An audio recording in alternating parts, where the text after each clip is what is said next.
let's do the spring. So we have an object of mass m attached to a spring. We stretch the spring. Let's obtain the equations of motion from the Lagrangian. So the Lagrangian is kinetic minus potential, k or t, minus u. It's a one-dimensional spring, right? We stretch it in the x direction. So we have that the kinetic energy is m, and v is x dot squared over 2 minus k, the spring constant is k, displacement squared over 2. And so we have dl by dx, which is minus kx, and dl by dx dot, which is mx dot, and of course dl by dx dot d by dt is equal to mx double dot, and so we get that mx double dot is equal to minus kx, which is ma equals f. Let's think now of another simple system. A pendulum, object of mass m attached to a string, say of length L, like that, and it oscillates. We need coordinates, so let's say we have x and y. So the x value, the position of the pendulum bob, is L. Well, we need a coordinate here. Let's say we have an angle theta. So we have x is equal to, so this is for the pendulum. This is for the spring.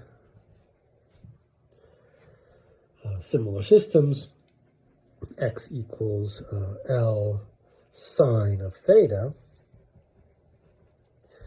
and y is, right, this is the y value, it's negative, so we have y equals minus L cosine of theta. And so, right, to get our kinetic energy, we need velocity squared, so the time derivative of this, L is just a constant, theta can change, and so we have theta dot L cosine of theta, and the same thing for dy by dt.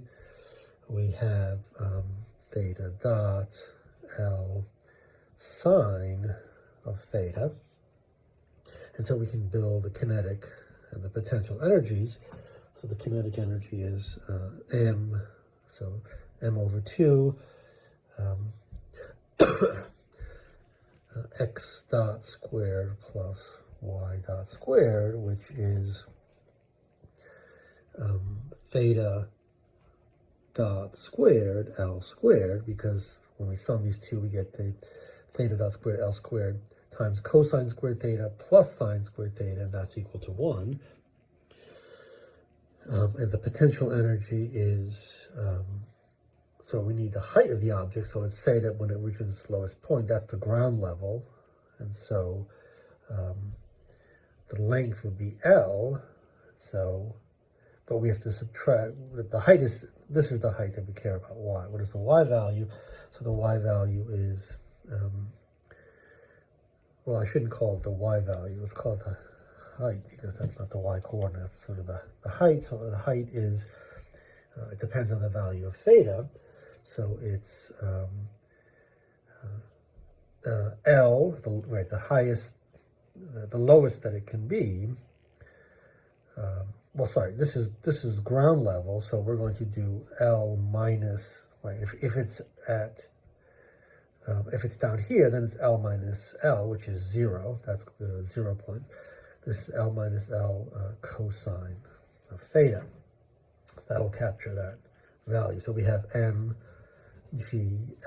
times 1 minus cosine theta.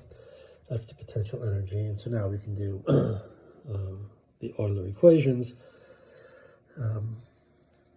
dl by d theta, and by d theta dot.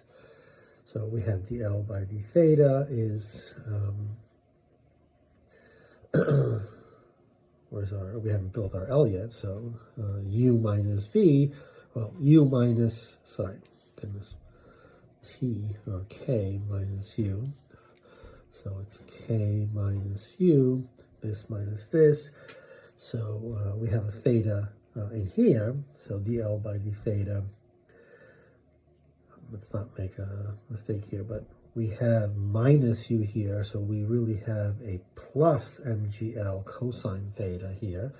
The other part's a constant, so we have a plus mgl cosine theta. When we take the derivative of that, we get minus mgl sine theta, and dl by d theta dot,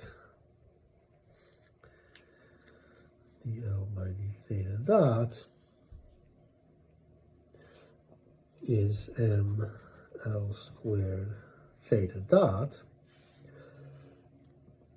and d by dt of dl by d theta dot is equal to ml squared theta double dot. And so we have ml squared theta double dot equals, or we can add it here, mgl sine theta equals 0. Or we can say that theta double dot plus g over L sine theta is equal to 0. And we can see that theta double dot is equal to minus g over L sine theta, and we can make contact with this equation, x double dot equals minus k over mx, right? That's the acceleration of that system. This is the acceleration of this system, and for small values of the angle, this just goes like theta. And so, as we've seen before, these two systems are analogous. They have the same kind of solution when we're dealing with small angles.